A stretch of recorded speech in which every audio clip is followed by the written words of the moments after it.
വയനാട്ടിലെ ദുരന്തഭൂമിയിൽ തെരച്ചിൽ നിർത്താൻ തീരുമാനിച്ചിട്ടില്ലെന്ന് മുഖ്യമന്ത്രി പിണറായി വിജയൻ.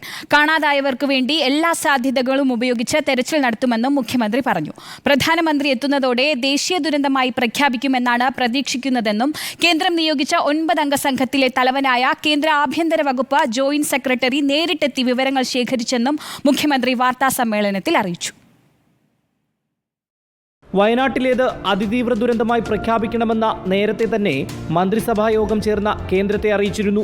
ശനിയാഴ്ച പ്രധാനമന്ത്രി നരേന്ദ്രമോദി ദുരന്തമുഖത്ത് നേരിട്ടെത്തുന്നതോടെ കേന്ദ്ര തീരുമാനമുണ്ടാകുമെന്ന് പ്രതീക്ഷിക്കുന്നതായി മുഖ്യമന്ത്രി പിണറായി വിജയൻ പറഞ്ഞു. കേന്ദ്ര ആഭ്യന്തര മന്ത്രാലയം 9 അംഗ സമിതിയെ നിയോഗിച്ചിട്ടുണ്ട്. അതിൻ്റെ ടീം ലീഡർ കേന്ദ്ര ആഭ്യന്തര വകുപ്പ് ജോയിന്റ് സെക്രട്ടറി രാജീവ് കുമാറാണ്.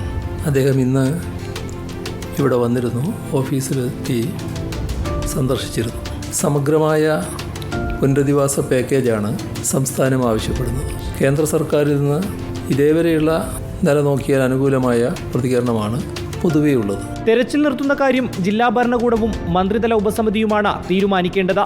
നിലവിൽ നിർത്തിവെക്കുവാൻ തീരുമാനിച്ചിട്ടില്ലെന്നും മുഖ്യമന്ത്രി അറിയിച്ചു. മുണ്ടക്കൈ, ചൂരൽമല പ്രദേശങ്ങളിൽ നാളെ ജനകീയ തെരച്ചിൽ പ്ലാൻ ചെയ്തിട്ടുണ്ട്. ദുരിതാശ്വാസ ക്യാമ്പുകളിലും ബന്ധുവീടുകളിലും മറ്റുമായി കഴിയുന്നവരെ കൂടി ഉൾപ്പെടുത്തിയാണ് തെരച്ചിൽ നടത്തുക. അവസാനവട്ട പരിശ്രമമാണ് ഇതിലൂടെ ഉദ്ദേശിക്കുന്നത്. ദുരിതാശ്വാസ കേന്ദ്രങ്ങൾ പ്രവർത്തിക്കുന്ന സ്കൂളുകളിൽ ക്ലാസുകൾ ആരംഭിക്കേണ്ടതുള്ളതിനാൽ ദുരിതബാധിതർക്ക് വേണ്ടി പകരം സംവിധാനമൊരുക്കുന്നത് ഗൗരവമായാണ് സർക്കാർ കാണുന്നത്. അതിനായുള്ള നടപടി പുരോഗമിക്കുകയാണെന്നും മുഖ്യമന്ത്രി വാർത്താസമ്മേളനത്തിൽ പറഞ്ഞു. Reporter Rinu Sreedhar, in Reporter, Thiruvananthapuram.